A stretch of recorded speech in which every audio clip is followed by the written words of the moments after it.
Un iftar, celui partagé par le président de la République avec un groupe de militaires. Ça, c'était hier soir à Bir Mougraine, au Tiris Zemmour.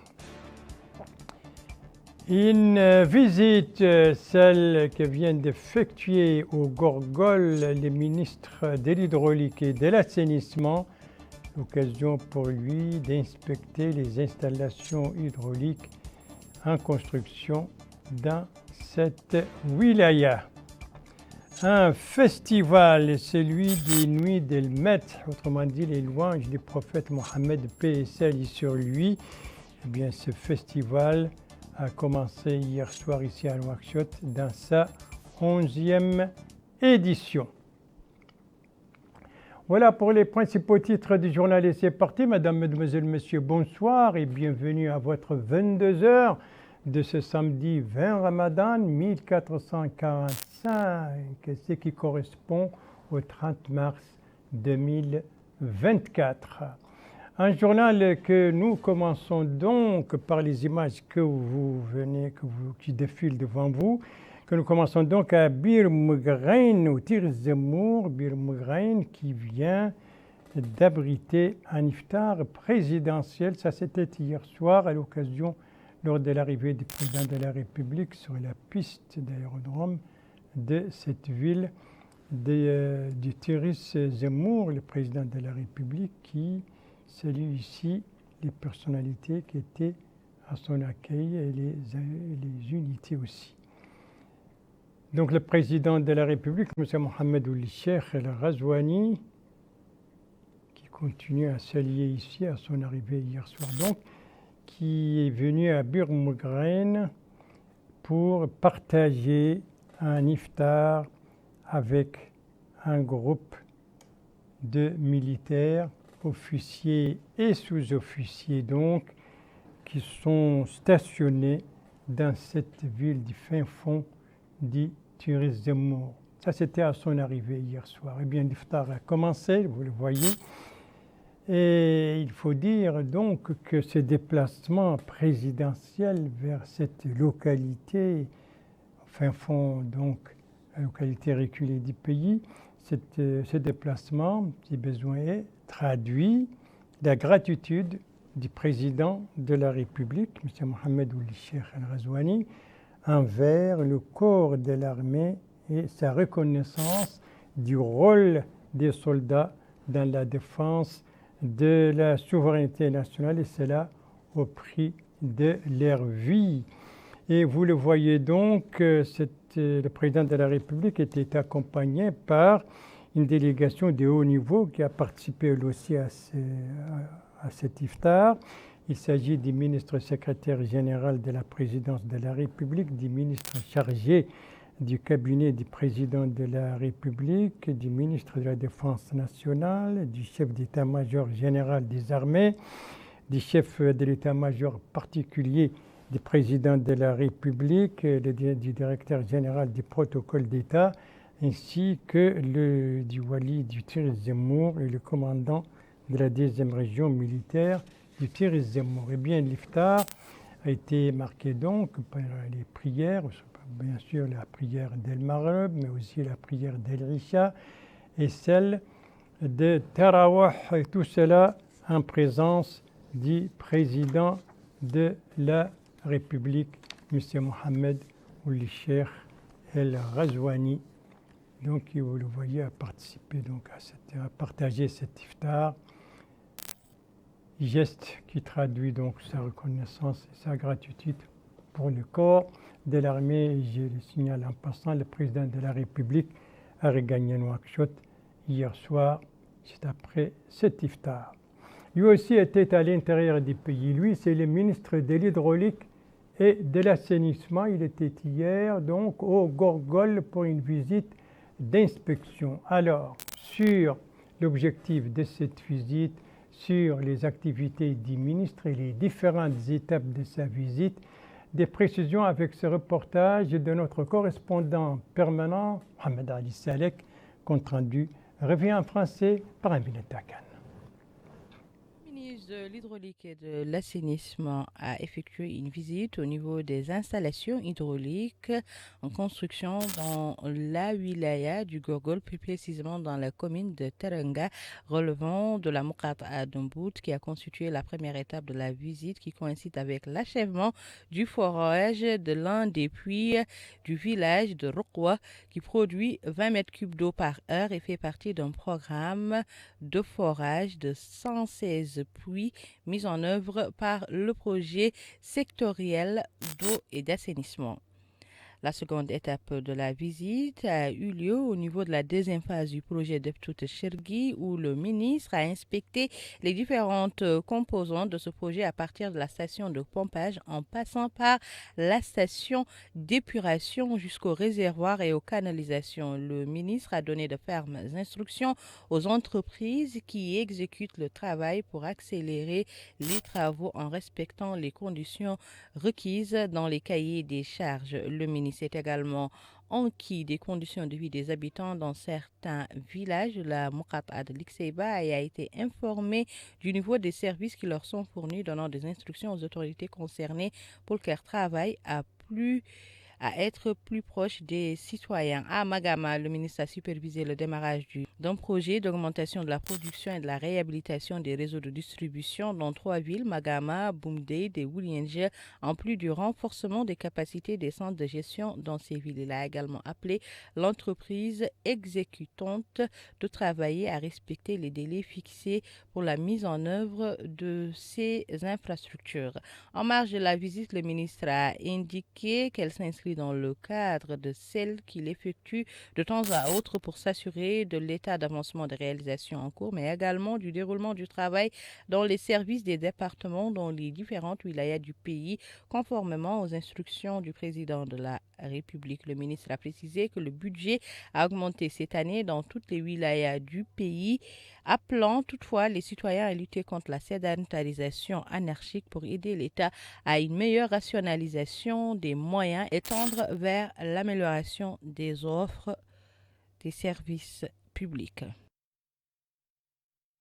Le ministre de l'Hydraulique et de l'Assainissement, lors d'une visite d'inspection au niveau de la wilaya d'Igokol, l'occasion pour le ministre, vous venez de l'entendre, donc d'inspecter les infrastructures hydrauliques relevant de son département qui sont en construction dans cette wilaya.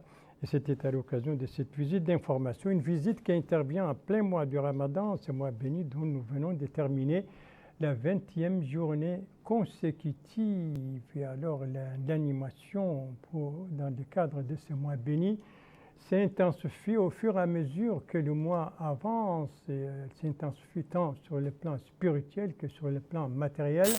Sur le plan spirituel d'abord, avec cette 11e édition du Festival des Nuits d'El Met. El Met, c'est la louange du prophète Mohammed, paix et salut sur lui.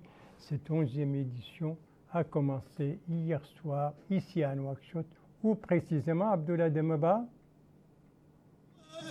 Le stade Cheikh Haoul Boudia a été le cadre ayant abrité le lancement de cette 11e édition du festival Les Alilmeut. C'est sous le haut patronage de la première dame, Dr Mariam Vadel Menteda. Cette cérémonie d'ouverture a été marquée par la présence de plusieurs personnalités.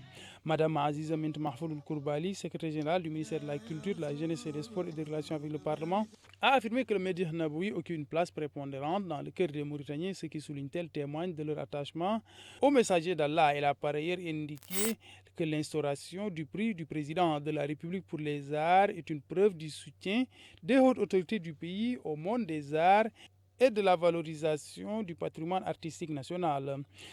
Le directeur du Centre Terranim des Arts Populaires, Mohamed Ali Oulbilal, a pour sa part indiqué que le centre qu'il préside a récemment remporté le prix international du patrimoine culturel immatériel organisé par les Émirats Arabes Unis. Il a en outre rappelé les objectifs du centre dans le cadre de la préservation et de l'essor des arts populaires. Cette 11e édition, qui s'étale sur 5 jours, va être ponctuée par la prestation de plusieurs troupes de louanges en l'honneur du prophète Mohammed, paix et salut sur lui. La première dame a été distinguée durant cette cérémonie de lancement pour son appui Dans le cadre de l'organisation de ce festival, plusieurs autres personnalités ont aussi été primées pour le rôle joué pour l'essor de cet événement artistique. C'est donc parti pour la 11e édition du Festival des Nuits del Medh.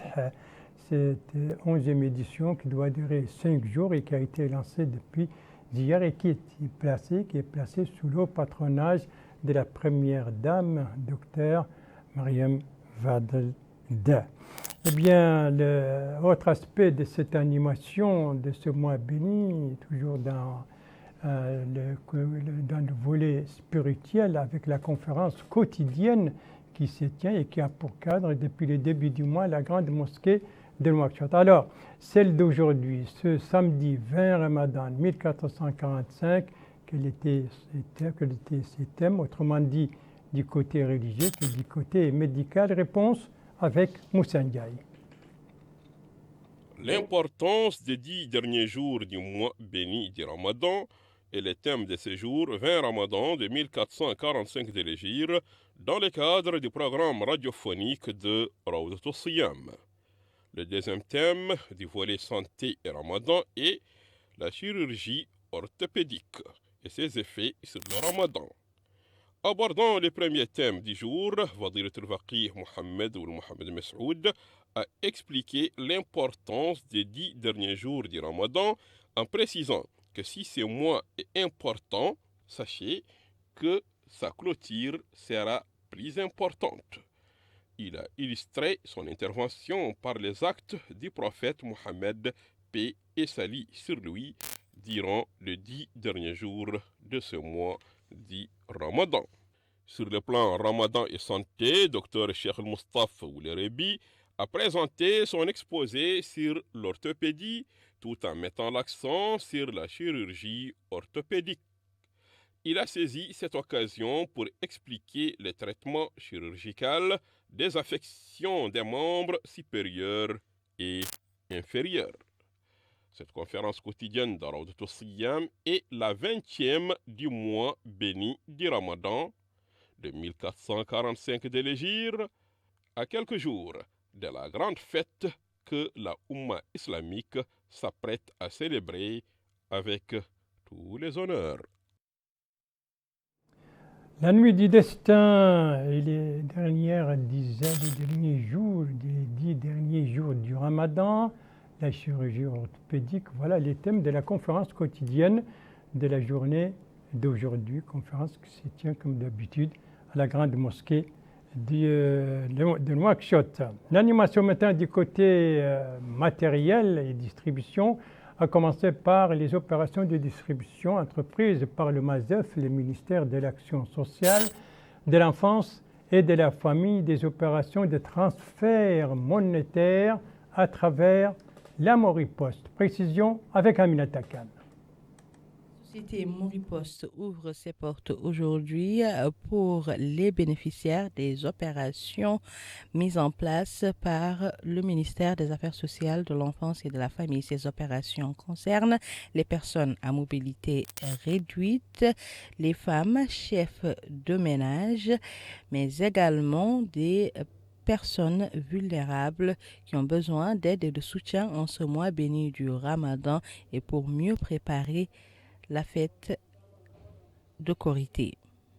À notre micro, l'un des cadres au niveau du ministère des Affaires sociales, de l'enfance et de la famille a indiqué que cette opération a été élargie et que dans cette phase, elle concerne 5200 bénéficiaires qui sont répartis dans les 3 wilayas que compte notre capitale Nouakchott, mais également le wilaya du Hod de la Saba.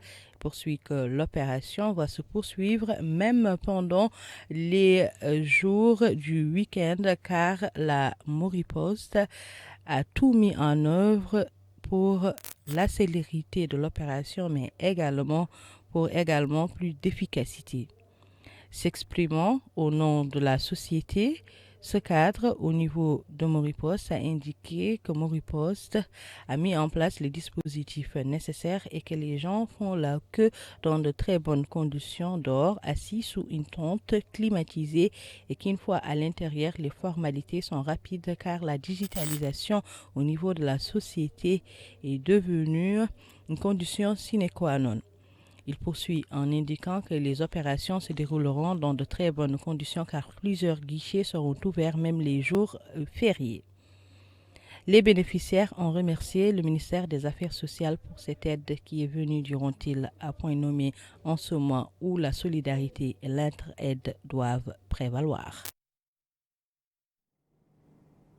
Les opérations de transfert monétaire entreprises par le MASEF, le ministère de l'Action sociale, de l'Enfance et de la Famille, à travers donc la Moripost, des opérations qui se poursuivent. Le MASEF, justement, dans la direction régionale au niveau d'Ibrakna, on doit voir les images, n'est-ce pas? La direction régionale, les voilà, la direction régionale donc du MASEF au niveau d'Ibrakna a supervisé une distribution, c'était aujourd'hui à Alleg. Il s'agit des distributions des kits alimentaires offerts par l'organisation caritative koweïtienne Aide Directe. Bénéficiaires de ces kits, 400 familles à revenus limités dans plusieurs communes de la région de la commune de la wilaya d'Ibrakna pour les aider durant ce mois béni. La cérémonie de distribution a été supervisée par le directeur de cabinet d'Iwali du Brakna. 400 familles donc ont bénéficié de ces kits alimentaires, dont de cette organisation caritative koweïtienne Aide Directe. Distribution toujours, mais cette fois au niveau de la wilaya de Dakhlet Nouadhibou, distribution entreprise par la fondation caritative de la SNIM, bénéficiaire des familles donc dans la localité de Tmimichat. C'est un compte-rendu de notre correspondant permanent là-bas, le Bat Moulider. Compte-rendu revient en français par Moussa Ndiaye. Tmimichat est situé à quelques kilomètres de la ville de Nouadhibou, capitale économique du pays, environ 319 kilomètres. Ses habitants et villages relevant de cette commune ont bénéficié d'une aide financière et produits alimentaires de base dans le cadre du programme de la Fondation SNIM Ramadan 1445 de l'Égir. Des familles nécessiteuses, personnes handicapées, imams de mosquées, cheikhs de Mhadra et autres font partie de ce programme. Colonel El-Qasim El-Bombari, chef d'arrondissement administratif de Tmimichat, a remercié la Fondation SNIM pour cette action sociale qui vise, dit-il, à soutenir les programmes du gouvernement dans le but d'améliorer les conditions de vie des franges de la société les plus vulnérables. Cette intervention est comme d'habitude, a dit Sidi Mohamed Ould Beili, chargé des affaires sociales, que la fondation de la SNIM a toujours œuvré pour aider les nécessiteux, sur orientation, ajoute-t-il, du président de la République, son Excellence M. Mohamed Ould Cheikh Al-Qazouani. Il a ajouté que cette intervention vient à point nommé, car elle renforce la mise en place de produits alimentaires de base pour les consommateurs avec des prix abordables. Madame Najat Bint Saad, maire adjointe de la commune de Tmimichat, a remercié la Fondation SNIM pour cette action sociale. Cette bénéficiaire qui s'exprimait au nom des populations de Ben Ameira a remercié le président de la République, son Excellence M. Mohamed Ould Cheikh Al-Qazouani. D'autres bénéficiaires ont précisé que cette intervention de la Fondation SNIM a beaucoup contribué à l'amélioration de leurs conditions de vie durant ces mois sacrés. Pour rappel, la Fondation SNIM intervient dans plusieurs domaines d'activité, notamment la lutte contre la pauvreté, tout en contribuant à l'amélioration des conditions de vie des franges de la société les plus nécessiteuses. Les actions de la Fondation caritative de la SNIM durant ce mois béni du Ramadan au profit des populations nécessiteuses au niveau de Dakhlet Nouadhibou et au niveau du Tiris Zemmour, dont le programme donc justement vient de s'achever avec des distributions à des distributions donc au niveau de Frédéric et au niveau de Touagil. C'est un compte-rendu de notre correspondant permanent Moutali Sadr. Compte-rendu revient en français par Abdoulaye Demeba. La fondation caritative de la Société nationale industrielle et minière SNIM vient en aide aux populations d'Efderik et de Touagil. Ainsi, des denrées alimentaires ont été offertes aux populations comprenant essentiellement du riz, du sucre, du lait, de l'huile, entre autres. Les imams, muezzins et cheikhs des Mahadras de ces localités ont aussi reçu un appui financier de la part de la fondation La SNIM. Ce membre de la fondation La SNIM a déclaré que cette intervention rentre dans le cadre du programme Ramadan. On a, dit-il, offert 270 kits alimentaires à Touagil et Fdéric. En plus, des dons en espèces ont été offerts aux imams et cheikhs des Mahadras. Il a enfin déclaré que l'objectif de ce programme est de venir en aide aux habitants de la commune. Les bénéficiaires au niveau de cette zone sont par ailleurs exprimés. Ils ont tour à tour remercié la fondation La SNIM pour cet appui qui leur est offert chaque année durant le mois béni du Ramadan. Ils ont aussi déclaré que les personnes en situation de handicap bénéficient aussi de cette intervention de la fondation de la SNIM. Les habitants ont aussi remercié la commune et cette entreprise pour ce soutien au profit des imams et cheikhs des Mahadras. La fondation caritative de la SNIM, avec ses distributions de kits alimentaires, mais aussi en espèces, au profit des populations et au profit des imams des mosquées. Merci de suivre les JTF de Mauritanie, la suite du journal avec un atelier de formation et du sport. L'atelier de formation dont nous devons voir les images tout à l'heure, les voilà, nous amène à Kifa qui a abrité aujourd'hui le lancement de cet atelier de formation qui a commencé aujourd'hui, organisé par le ministère de l'Intérieur et de la décentralisation en collaboration avec le PNUD et le Programme des Nations Unies pour le développement. Un atelier dans le cadre du projet de renforcement des capacités dans le domaine de la décentralisation et le développement durable local. Un projet qui intervient, je le rappelle, dans 9 de nos wilayas, à savoir le Dohod, la Saba, le Gorgol, le Brakna, le Trarza, l'Adrar, le Tagan et le Guédimacha. L'atelier qui a commencé aujourd'hui à Kifa vise à renforcer les capacités des acteurs intervenant dans le domaine de la décentralisation. Un atelier qui a commencé donc aujourd'hui dans la capitale de la Saba et nous, on va terminer ce journal par donc le sport qui va nous amener à Rosso, la capitale du Trarza. Et on doit voir les images, les voilà, il s'agit du lancement du tournoi régional de futsal pour les moins de 17 ans qui a commencé hier soir à Rosso, coup d'envoi donné par le Wali. 13 équipes représentant toutes les muqata'a de la wilaya prennent part à ces tournois organisés par l'organisation régionale de football en collaboration avec l'amicale des ressortissants de Rosso vivant à l'étranger. Ce tournoi porte le nom de l'entraîneur décédé, Feu Modi Mbodi.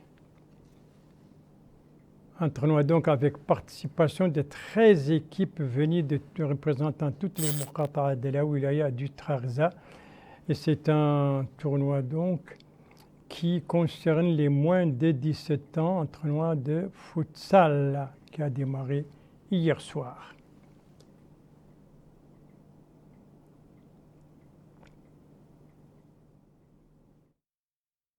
C'est le premier match donc d'ouverture, c'était hier soir sous la supervision du Wali du Trarza et c'est sur ce tournoi de futsal pour les moins de 17 ans. Eh bien, s'achève ce journal. Merci à vous, Madame, Mesdemoiselles, Messieurs, de l'avoir suivi. Merci bien entendu aux équipes rédactionnelles et techniques qui ont participé à sa conception. Je vous en rappelle les principales informations. Ici, nous sommes à Fdéric, au Tiris Zemmour, où se trouvait hier soir le président de la République pour partager un iftar, autrement dit la direction d'hygiène, avec un groupe de militaires stationnés dans cette localité. Ici, nous sommes au Gorgol, à l'occasion de la visite effectuée hier là-bas par le ministre de l'Hydraulique, l'occasion pour lui d'inspecter les différents chantiers relevant de son département en construction dans cette wilaya. Ici, nous sommes précisément à Nouakchott, précisément au stade Cheikh Ould Bouidia, a démarré hier soir la 11e édition du Festival des Nuits d'El Meth, le louange du prophète Mohammed, paix et salut sur lui, une édition qui va durer 5 jours.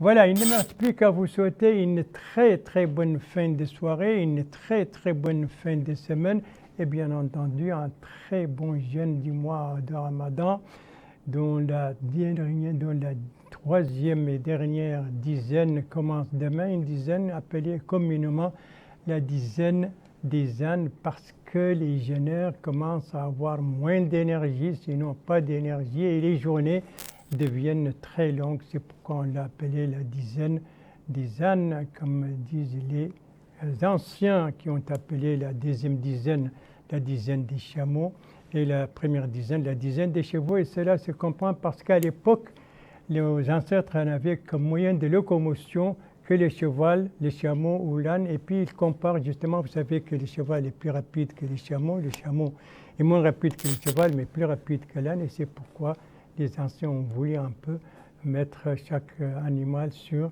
l'une des dizaines du mois béni du Ramadan. Voilà, ce retour donc sur nos ancêtres.